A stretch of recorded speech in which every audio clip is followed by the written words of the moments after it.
13, nós teremos essa comemoração no dia 16, às 9 horas da manhã. Então, quem puder vir também, participar conosco, vai ser uma alegria muito grande.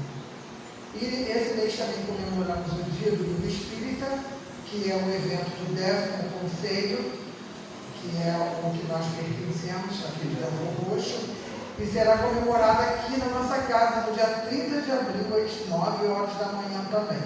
Então temos aí já uma extensa divulgação, né? E já aconteceram os movimentos, graças a Deus. E a Rádio Rio de Janeiro, que não parou, né? Quem gosta de ouvir as palestras, de estudo, a Rádio Rio de Janeiro está lá funcionando normalmente, tá bom?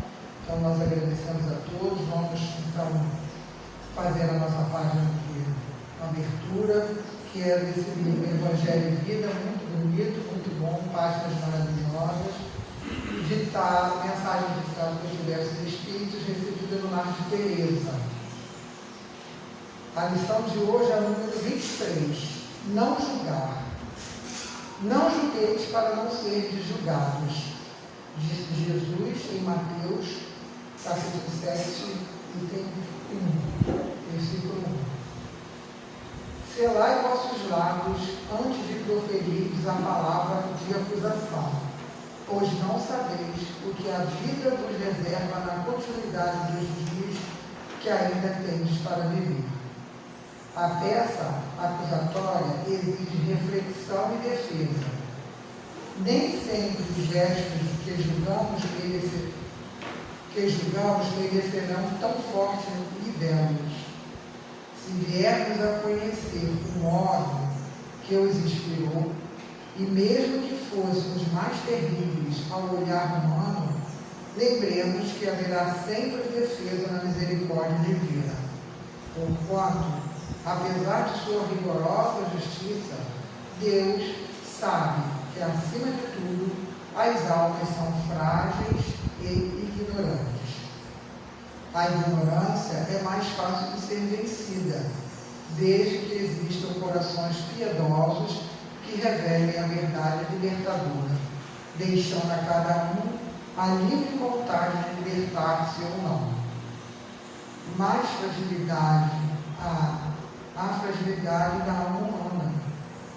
Esta é a mais difícil de ser vencida, porque não depende somente dos clarões da verdade, mas do apoio compreensivo de outras almas na construção dos alicerces da fé renovadora.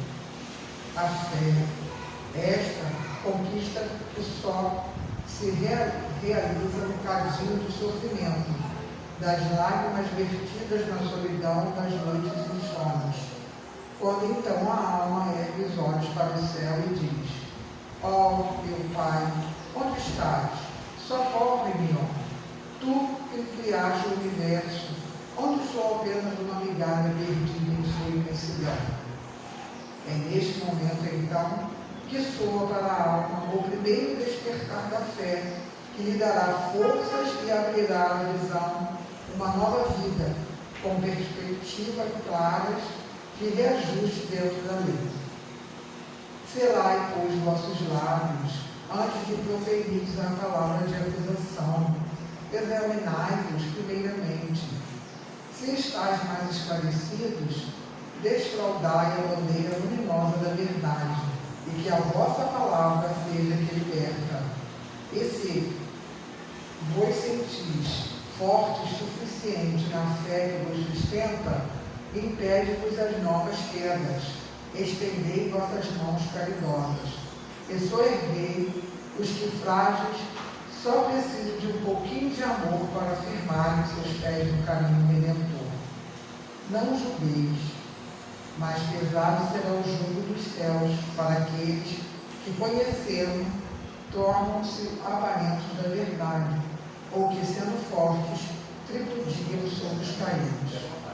Examinai-vos e, antes de acusar-vos, curvai reverente a vossa fronte e repeti as palavras de Francisco de Assis: Senhor, fazei que eu possa compreender mais do que ser compreendido, amar que ser amado. E sede onde estiveres, em nome do Senhor Senhor, um instrumento de sua alegria e de sua paz. Esta mensagem é de Antônio de Aquino, em 1994. Então vamos levar os nossos pensamentos ao nosso Mestre Jesus, fazer os nossos agradecimentos. E assim, Senhor, te agradecemos por esses momentos. Sabemos, Senhor, que passamos por desafios, por momentos turbulentos, mas aqui estamos, Senhor, novamente contigo, nesta casa que nos acolhe, que nos direciona, que nos dá o abrigo, o entendimento, o esclarecimento do teu amor, do teu evangelho de luz. Agradecidos estamos, Senhor, por nos permitir, mais uma vez, nos reunamos em teu nome. Obrigada, querido Jesus, por estas oportunidades. Pedimos, Senhor, pois somos eternos pedintes das suas bênçãos de luz, por todos os nossos irmãos aqui presentes, por aqueles que aqui não chegaram ainda, por aqueles outros que nos acompanham através da internet, nas nossas transmissões, eles possam estar recebendo também todo o amparo, todas as nossas vibrações de amor. Pedimos por todos os nossos irmãos de caminhada, pelo nosso bairro, pelo nosso município, por todos os nossos irmãos que neste momento, Senhor, passam por esses desafios tão severos, mas que sabemos que nada acontece sem a vontade do nosso Pai. Então, por isso, Senhor, pedimos que nos dê resignação, equilíbrio, fé, coragem, para continuarmos em nossa caminhada. Obrigada, querido Jesus, por esses momentos, pelo nosso irmão José Lídio, que vem nos trazer os estudos da manhã. Que ele seja intuído e amparado, que ele tenha, Senhor, a tranquilidade e a paz para continuar na sua caminhada evolutiva. Abençoe-nos hoje, agora e sempre. Que assim seja, graças a Deus. Assim eu passo a palavra ao nosso irmão José Lídio, que vai nos trazer os estudos da manhã.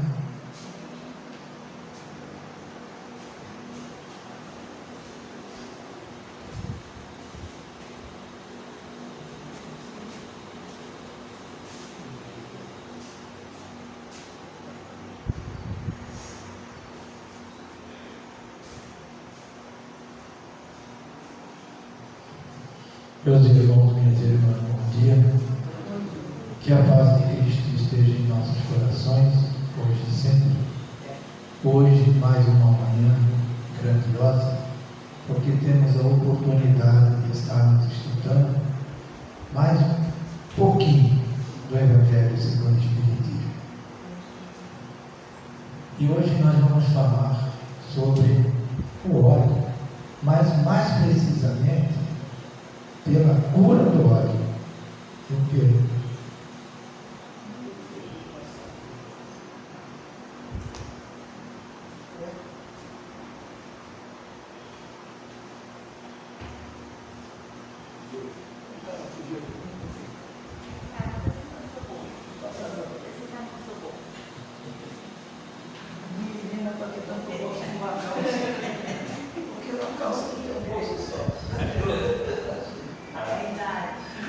Olha, já começou. 3 dias de conhecimento, de amizade, já está assim. Imagina quando tiver 20 anos. Mas então, minha gente, nós vamos no capítulo 12, que tem como título Amai os vossos inimigos. Molinho, né? Fácil. E esse capítulo, nós vamos no item 10, que fala do ódio. Mas a nossa tarefa é nós acharmos o quê? A cura do ódio. É o que nós vamos ver hoje, né? Vamos tentar curar esse ódio, vamos ver como é que se cura esse ódio, né? E essa ódio, né, é quem nos traz essa mensagem é Fênix, né? Então, eu fui lá no dicionário de filosofia espírita Délio Paixão Júnior, e ele diz assim: olha, paixão que impele a causar ou desejar mal a alguém. Gente, eu sempre vim dizer que paixão é uma coisa que é avassaladora, né? Uma coisa que arrasa, que a gente fica doido. É igual quando o cara está apaixonado pelaquela menina, ele fica doido. Aí depois, quando ele tenta, em determinado tempo, ele começa a doutrinar essa paixão e vira o quê? Amor. Então, nós estamos na fase aqui da paixão. Olha lá, paixão que impede a causar ou desejar mal a alguém. Rancor, raiva, ira, aversão. Aversão eu não quero nem saber, não quero nem ver. Né? Repugnância, antipatia.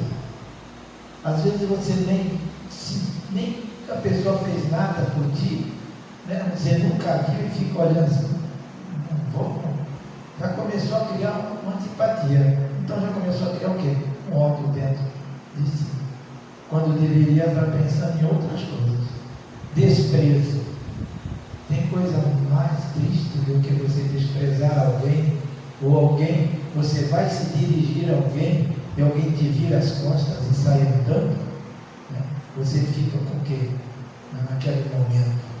O amor tem que estar muito disciplinado para mandar, né, pensamentos de amor para aquela pessoa. Repulsão. Então, a gente já começa a ter essa repulsão. E tem uma frase muito linda de Martin Luther King que ele diz assim: tenho visto demasiado ódio para querer odiar. E como a gente vê realmente no nosso dia a dia, as pessoas se degladiando, as pessoas se odiando por nada. Muitas das vezes, pessoas que se conhecem naquele momento, ou um cumprimentou o outro e o outro não gostou devido ao tom de voz, né? Ainda hoje está postado no nosso grupo aí, que o bom dia tem que ser o quê? Com alegria. Você não precisa estar mostrando os dentes, não. O outro pode ser um dentista, né? Mas que você dê um bom dia com alegria, com entusiasmo. Porque você pode dar um bom dia e a pessoa achar que você está, né, de mãozinha com ela. Né? Então temos que ter esse cuidado todo na nossa vida. Eu quero trazer aqui só uma pinceladazinha do Fenelon. Quem foi Fenelon, né? E o que é Fenelon no Espiritismo? Não é uma biografia que eu estou trazendo, é um pedacinho, só para a gente conhecer. Então, François Fenelon, 1651, 1715, foi um arcebispo católico, teólogo, poeta e escritor francês, que se tornou notório pela obra As Aventuras de Telemaque. E ele fez outros vários livros, ele editou, tá? Eu botei só esse. Publicada no ano de 1699. Nascido em família nobre, Fenelon foi logo direcionado para a carreira eclesiástica, em que ocupou diversas posições no decorrer de sua vida. Então aí a gente já vê que ele, enquanto na matéria, se dedicou, e a teologia se dedicou, né, a conhecer as obras e as escrituras sagradas. Mas quem é Fenelon no Espiritismo? Normalmente a gente abre o Evangelho e vê, ao final de cada capítulo, mensagem de Espíritos. Né? Cada capítulo no final tem assim uma esmiuçada para a gente abrir mais a mente, né, de Kardec, e tem também uma mensagem de um espírito mais evoluído, né, que nos esclareça aquilo que estamos lendo, aquilo que nós lemos, aquilo que nós estudamos. E Fenelon é um deles, né? Tem vários aí. Tem Vianney, Cura de Artes, tem vários. Né? Tem alguns que nem querem se identificar, né? Mas Fenelon se identifica em todos. Então Fenelon é um dos espíritos da codificação espírita, pertencente à equipe do espírito da verdade. Olha a evolução desse espírito. Ele faz parte daquela pleia de espíritos, né, que nos trouxe a verdade. E esse grupo que se comunicou com Allan Kardec para que pudesse trazer o Espiritismo à humanidade terrena no século XIX. Então, ele faz parte, vamos dizer assim, para a gente entender rápido, né? Ele faz parte da criação dessa doutrina maravilhosa.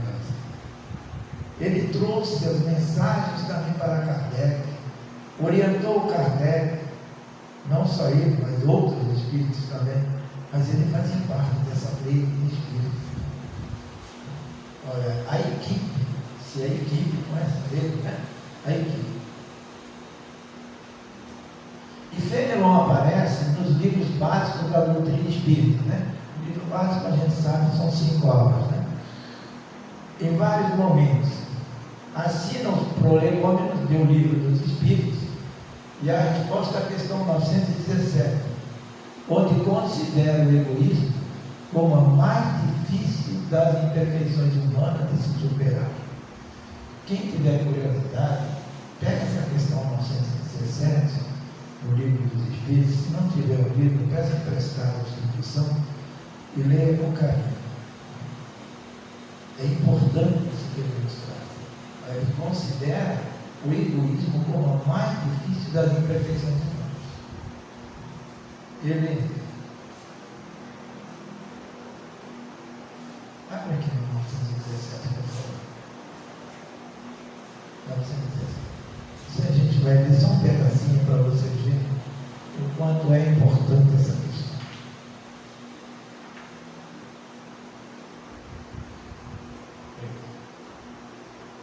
A pergunta da 917 é: qual o meio de destruir seu egoísmo?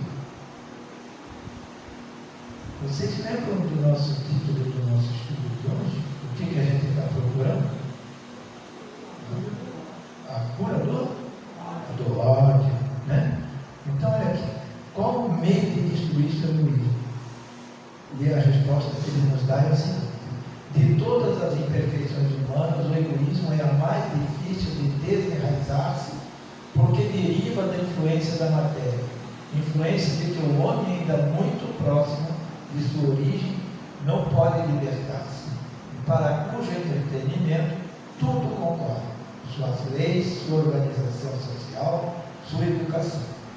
O egoísmo se enfranquecerá à proporção que a vida moral for predominando sobre a vida material, e sobretudo com a compreensão que o Espiritismo vos faculta do vosso estudo futuro real e não desfigurando por ficções alegóricas.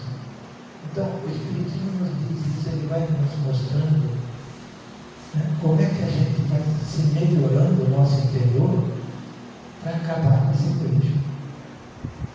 Quando eu passo a ver o meu irmão, um igual a mim, né, não na estatura, não no físico, mas no interior, criação divina também, igual eu fui, igual eu sou, aí eu começo a perder meu egoísmo. Quando eu começar a entender que o que eu tenho porque Deus permitiu, o que eu sou não, o que eu estou hoje aqui na vida, é porque Deus me permitiu, assim pode permitir a outro também. Então que cada um procure o seu caminho, a sua iluminação, não que eu seja iluminado, estou sentindo eu, né, mas generalizando. Né? Então que a gente procure, porque à medida que eu compreendo o meu irmão, eu vou deixando de ser egoísta. À medida de que eu compreendo que nada é meu, nada me pertence, tudo é um empréstimo, eu vou diminuindo o egoísmo. À medida que eu colocar na minha cabeça que caixão não tem gaveta, já começa por aí. Eu começo a perder aquele amor alucinado que eu possa ter pelo bem material. Então eu começo a viver mais no mundo espiritual. Não deixo de amar o que eu tenho, mas não amo com aquela paixão, como se diz. Em O Evangelho segundo o Espiritismo, nós temos o livro dos Espíritos para o Evangelho. O Evangelho segundo o Espiritismo apresenta-se em vários momentos discursando acerca da terceira revelação e da revolução moral do homem. É isso que o Evangelho veio nos trazer. Fazermos uma revolução moral. Fazermos aquela revolução que Mahatma Gandhi trouxe também. De paz, de amor, e conquistar os corações. Mahatma Gandhi conquistou assim, a liberdade do seu país, da Índia, sobre o jogo inglês. Isso está no capítulo 10. O homem de bem e os tormentos voluntários, capítulo 5. A lei de amor, capítulo 11. O ódio, capítulo 12, que é onde nós estamos. E emprego da riqueza, capítulo 16.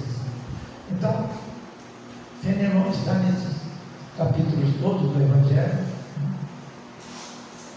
E a gente passa agora a ver também o seguinte: ele está nos livros dos médiuns, no capítulo das dissertações espíritas, capítulo 31, onde desenvolve aspectos acerca de reuniões mediúnicas e a multiplicidade dos grupos espíritas. Havia uma questão de que se deveria ou não ter várias casas espíritas, em todas as casas espíritas, terem reunião mediúnica.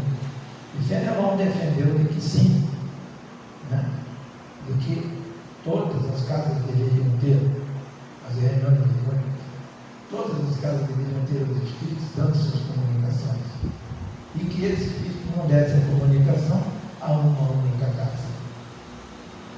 Então, isso aí também é um capítulo muito interessante. Quem quiser ver lá, Dissertações Espíritas, capítulo 31.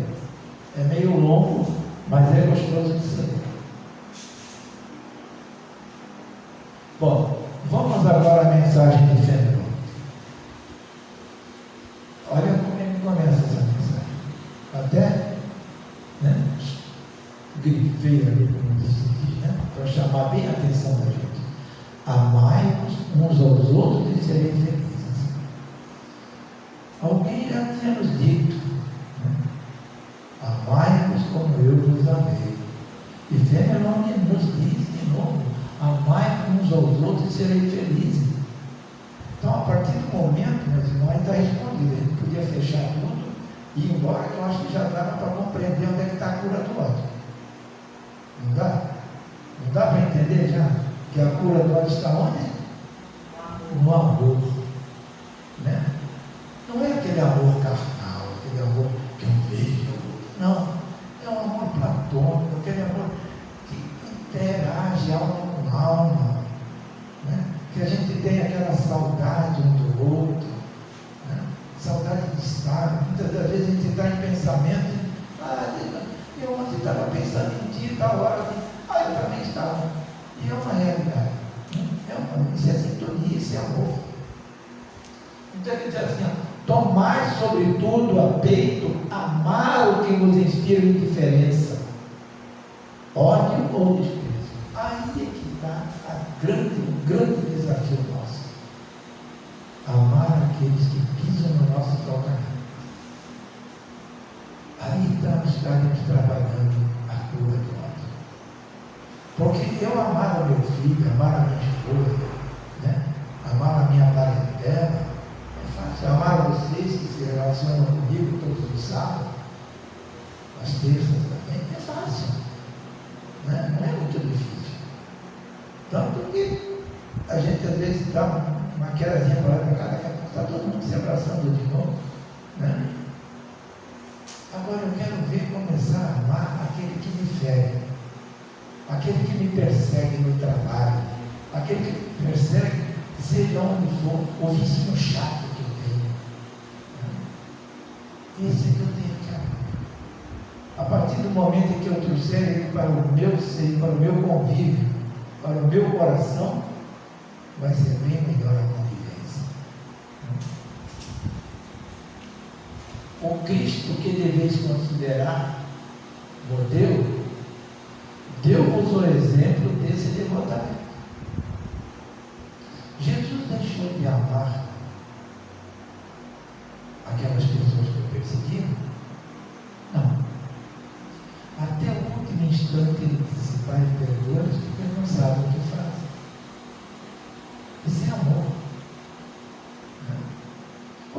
vezes nós já perdoamos uma pessoa porque fez uma coisinha para a gente, e a gente dessa coisinha faz virar uma novela, né?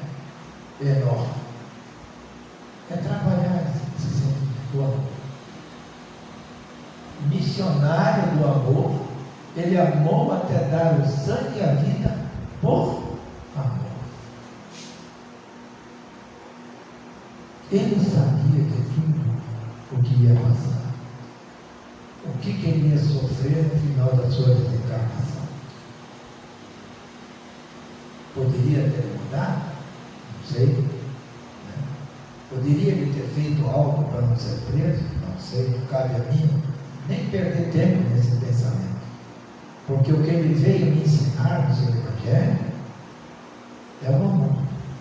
E se ele faz qualquer coisa para mudar aquele sentido, aquela relação, aquele evento que estava acontecendo ali, já não seria mais ensinamento de amor. Então, por isso, tudo aconteceu. Eu lembro que quando eu era novo, perguntei uma vez ao meu pai: pai, se o Jesus era tudo que fala o Evangelho, por que ele não disse, basta, vai todo mundo embora, né? Bota lá a mão e ninguém chegava perto dele? A resposta que ele me deu foi essa. Se alguma coisa ele fizesse para mudar o acontecimento, ele não estaria mais ensinando o amor, e sim o outro lado, a revolta. Então, até o final, Vianney nos diz isso, nos chama a atenção para isso, que ele amou, né? E até dar o sangue e a vida por amor. Não é fácil alguém dar a vida por outro, por amor. Penoso vos é o sacrifício de amados, os que vos ultrajam e perseguem. Mas, precisamente, esse sacrifício é que vos torna superiores a eles. Se eu me igualo ao outro que me feriu, se eu respondo da mesma altura, eu estou igualzinho a ele, não tenho um patamar de evolução. Talvez até mais baixo ainda. Né? Talvez mais baixo ainda. Porque eu vou querer uma contenda lá para o resto da vida, quem sabe. Se eu os odiasseis como vos odeio, não valeriais mais do que eles. Amá-los é a hóstia imaculada que ofereceis a Deus na ara dos vossos corações, hóstia de agradável aroma e cujo perfume lhe sobra até o seio. Quer dizer, lhe enche, lhe satisfaz, lhe dá paz, lhe dá segurança de que você realmente está fazendo algo por você. Se bem a lei de amor manda que cada um ame indistintamente a todos os seus irmãos, ela não couraça o coração contra os maus procederes. Né? Até é, ao contrário, a prova mais angustiosa. Eu vou sei bem.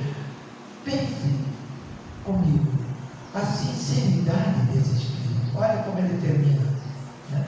Eu vou sei bem porquanto durante a minha última existência terrena experimentei essa tortura. Ele não perdoou. Ele odiou. Na última existência terrena, ele não fez uso do perdão como ele queria. Mas Deus lá está e pune nesta vida e na outra os que violam a lei de amor. Essa punição não é do carrasco, como se Deus fosse o caso. Essa punição é: você fez, você paga.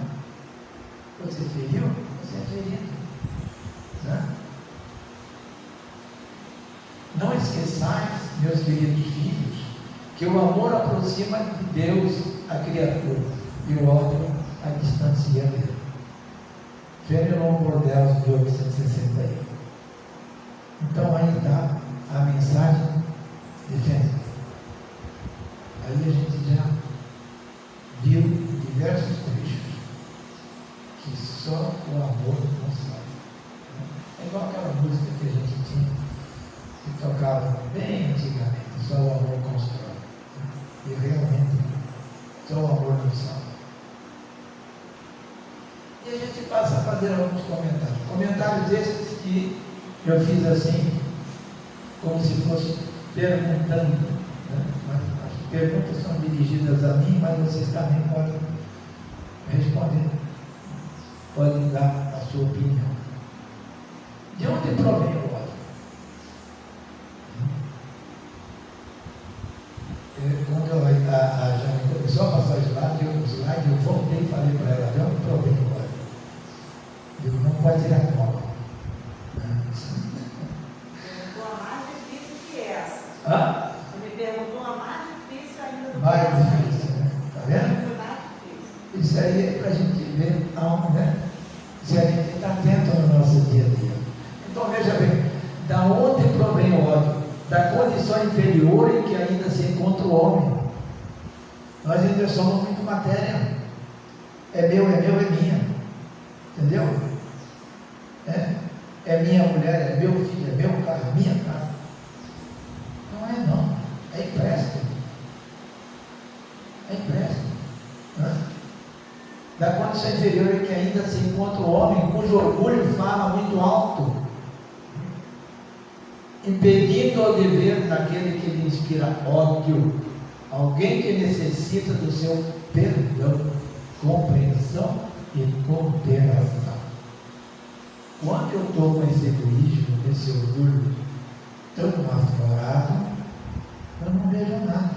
Eu sou igual um trator, vou passando por cima de tudo. E aí o prejudicado quem é? É o outro? Não, é eu. Cada vez mais eu vou caindo.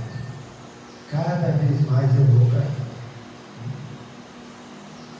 O ódio é germe do amor que foi sufocado e desvirtuado por um coração sem evangelho. Então o que nos falta? Evangelizar. O que nos falta é este menino aqui, o Evangelho. Eu gosto muito de citar que o que nos falta é o Novo Testamento, que é onde Jesus veio nos falar de amor. O que nos falta é amor novo. Amor. Jesus o tempo todo que passou pela terra, nunca disse agora não, depois eu vou. Você é muito feio, você é muito feio. Vai tomar banho para falar comigo. Não. Todas as curas, na maioria que a gente vê, ele abraçava aquele com quem ele curou. Ele chorava junto. Então veja quanto amor tinha esse homem. Então o que nos falta é só prestarmos mais atenção no Evangelho.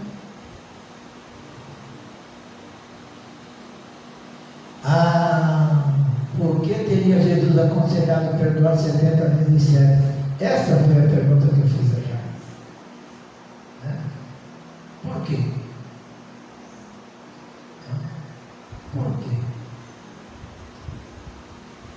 Sem olhar para lá, eu vou dizer. Porque eu não sou perfeito. Porque tudo que alguém possa me fazer, ou me faça, eu posso fazer. Posso fazer até mais feio ainda. Eu posso cair mais feio ainda. Mas ele explica assim, né? Emmanuel nos explica assim, com um floreado gostoso, suave. Ele diz assim: a Terra é um plano de experiências e resgate, por vezes bastante penosos, e aquele que se sinta ofendido por alguém não deve esquecer que ele próprio pode também errar 70 vezes 7. Está aqui no Consolador. Esse livrinho é fantástico. É fantástico. Então está lá no Consolador, questão 338. Então Emmanuel nos diz o quê? Que eu posso fazer o mesmo e ser eu entendi lá nas entrelinhas, eu posso fazer muito mais do que o que alguém me fez. Basta o momento da minha ira, né? Da minha vigilância.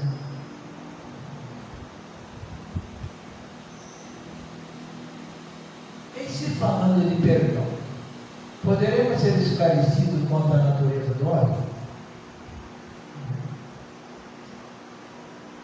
Em se falando de perdão, poderemos ser esclarecidos quanto à natureza do ódio?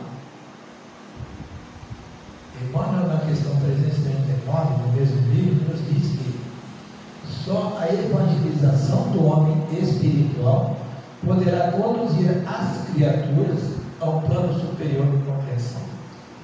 Quanto mais evangelizados nós estivermos, quanto mais tomarmos conhecimento das leis de Deus, nós estaremos sendo um homem melhor. Estaremos deixando de praticar o ódio, né? E praticaremos o que? A caridade. O nosso Brasil, né? Nosso país, tem uma característica tão linda, que é de solidariedade, de bondade. Já pensou como seria maravilhoso se a gente agisse o ano inteiro, o tempo todo, como quando agimos quando tem essas catástrofes, quando tem essas tempestades por aí que arrasam tudo. Todo mundo se solidariza, todo mundo se chega junto, ajuda, com um grão de arroz, de feijão, uma carta, uma camisa, uma roupa de cama, uma cama, enfim. E por que a gente não pode ser assim no resto do ano? É falta de evangelho? Não. Evangelho nós já temos. É só a gente praticar. Por que devemos amar com mais intensidade aqueles que nos inspiram indiferença, ódio ou desprezo?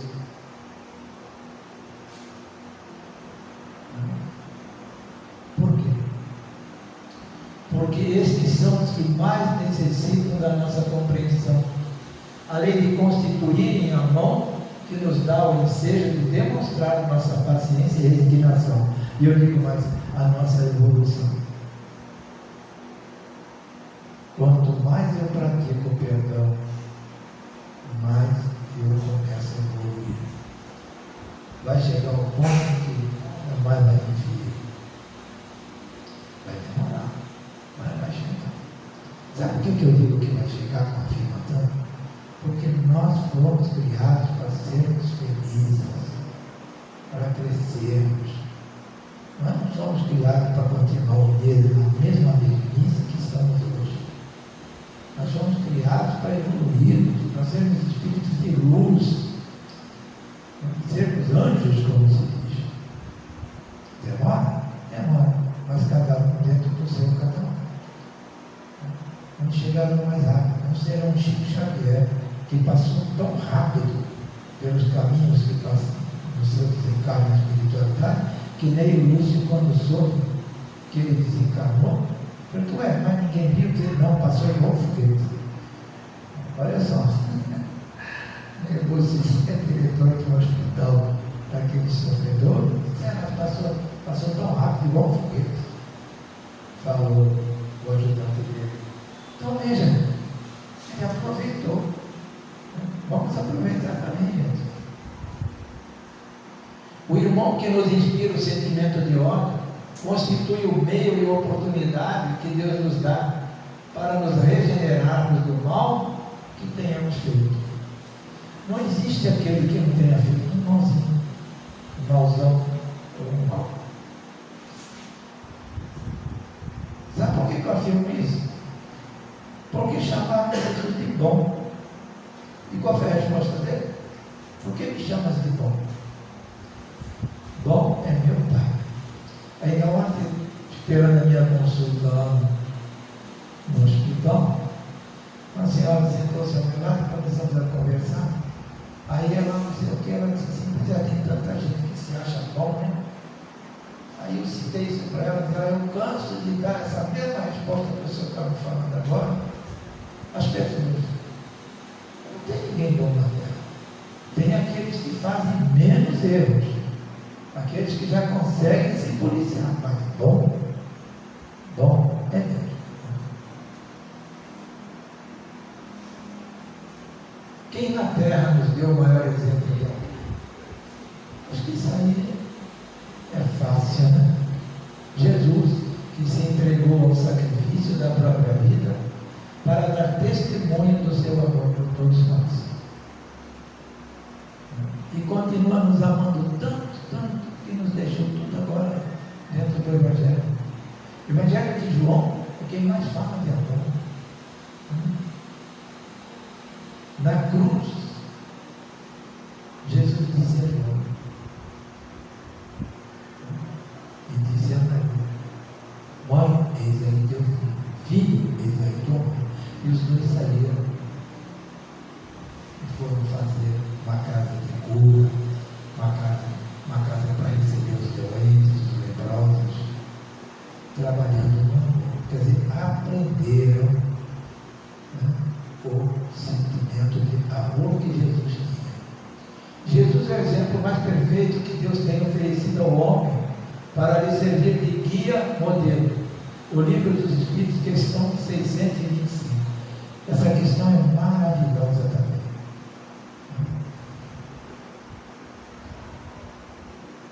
A pergunta é: quem foi na Terra o mais. Quem foi na Terra que nos deu o maior exemplo de amor? E a resposta é essa: foi Jesus. Mas se for lá no Livro dos Espíritos, a gente vai ver uma dissertação, uma explicação bem melhor. Porque é necessário amar os que nos ultrajam e perseguem, mesmo que isso seja penoso. Olha, gente, aquilo que é fácil para nós, vocês já viram que aquilo que vem com facilidade vai embora com facilidade? Tudo aquilo que você arruma com facilidade, de repente, quando você vê, vai embora, perdeu. Agora, aquilo que você conquista com seu suor, né, conquista com seu trabalho, aquilo se segura. Então, por que é necessário amar o que nos traz e persegue, mesmo que seja penoso? Porque assim, fazendo, demonstramos nossa superioridade moral em relação a ele, compelindo-os a seguirem nosso exemplo. Nós viramos daí aquele homem à frente de um pelotão que segura o estandarte. Se a gente lá até na escola, no primário, hoje eu não sei se tem mais isso, mas na minha época do primário, tinha isso. Era uma felicidade aquele que era escolhido para levar o estandarte da escola, o estandarte da sua classe.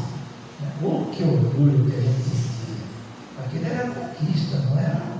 Né? Tinha que saber a tabuada todinha e tudo mais, ser bom aluno para conseguir aquele feito. Então, meus irmãos, é assim que seguimos a lição do Mestre, que nos recomenda retribuir o mal com o bem. Se os odiasses como vos odeio, não valeriais mais do que eles. O bem é o único dissolvente do mal. Então, o bem, o amor, né, a compreensão, o carinho.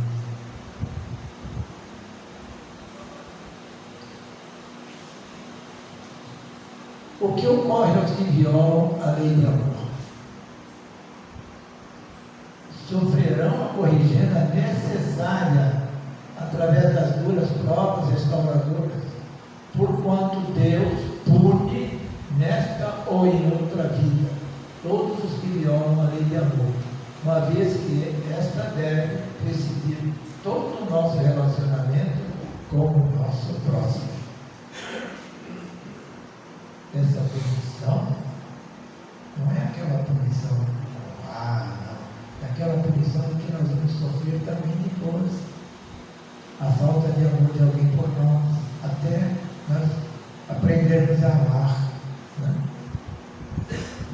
harmonia que preside as leis de Deus e impõe que a violação de uma delas determine a observância e o cumprimento de outra, que leve à reparação da falta cometida. É assim que Deus nos impulsiona ao progresso. Então veja bem como é que é. A harmonia que preside as leis de Deus impõe que a violação de uma delas determine a observância e o cumprimento de outra, que leve à reparação das faltas cometidas. Então, tudo que nós fizermos, teremos que reparar.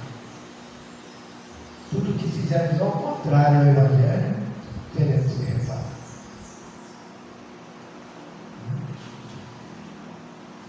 É assim que Deus nos impulsiona ao progresso. O que ocorrerá se não vencermos o ódio dentro de nós? Será que estaremos sendo felizes?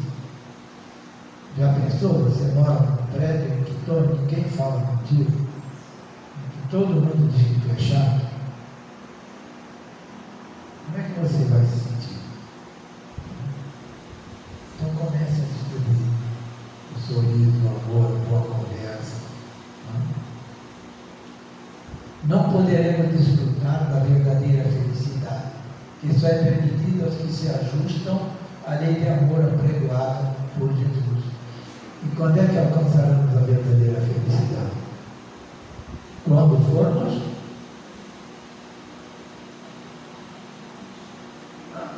Bons. E quando é que seremos bons? Quando amar.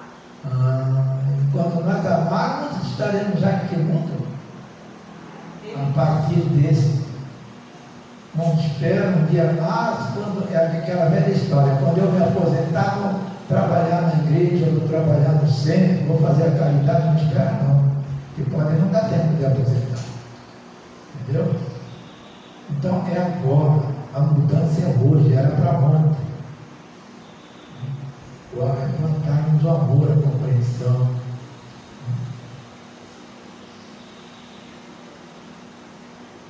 O amor aproxima de Deus a criatura e o ódio distancia dele. Partindo para a nossa conclusão, o ódio é fruto da condição inferior em que ainda se encontra o homem. Mas nós podemos começar a melhorar desde já. Quanto menos estarmos odiando, quanto menos inimigos fizermos, quanto mais perdão nós dermos, nós estaremos nos evoluindo mais. Odiar é ferir-se a si próprio. Guerreiro é o mal que atinge diretamente quem odeia. Você quer ver uma coisa que aconteceu comigo semana passada? A minha vizinha chegou para mim e falou assim: seu José Eulídio, eu não gostei, até hoje eu estou atravessada com o senhor. Eu falei: mas por quê? Porque o senhor ligou para a minha madrinha, que é minha senhoria, sobre a telha quebrada, porque lá as casas são germinadas, e quando o senhor poderia ter falado comigo, e ela me chamou a atenção e falou que se eu não pudesse consertar, ela não daria consertar. Então o senhor podia ter falado comigo, eu falei com você. Não, mas eu falei com você, eu falei com seu marido. Mas como você é inquilina e a dona da casa é minha amiga e sua parenta, eu liguei para ela e conversei. E até ofereci as telhas. Não, mas eu digo: menina, para com isso. Você guardou esse ressentimento, eu não. Eu nem lembrava mais que eu tinha falado de telha quebrada contigo. Mas a telha está lá no lugar porque o cara que consertou a minha casa consertou a tua tomada. Agora que eu vi. Desculpa então. Quer dizer, ela levou esse tempo todinho com isso ferindo a ela, eu não.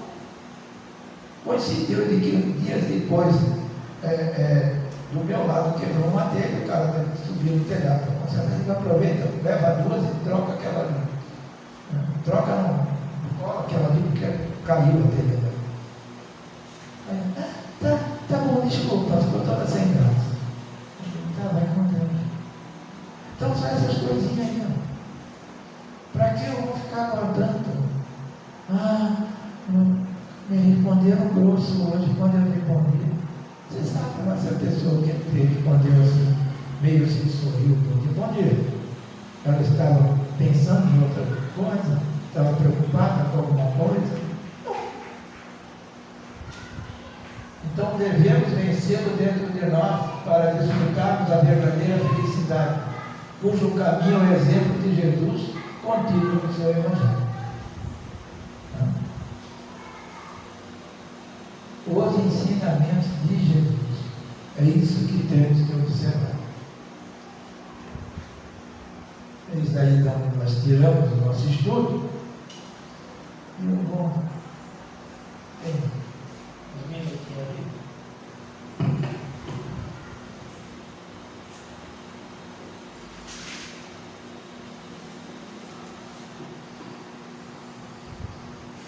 Só para concluir, eu gosto muito desse livro, da Elisângela Barbosa da Silva.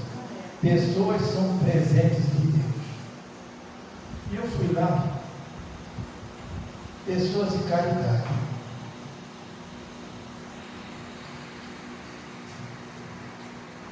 Devemos, a cada instante, vivenciar a proposta de Jesus. Amarás o teu próximo como a ti mesmo. Devemos entender que os ensinamentos do Cristo continuam perfeitamente atualizados e passíveis de serem seguidos por todos nós. A mensagem de amor, de caridade, é presente no dia a dia, no agora, e não uma meta distante de nós, uma utopia. As pequenas ações começam a exercitar a caridade. A caridade está no fazer o bem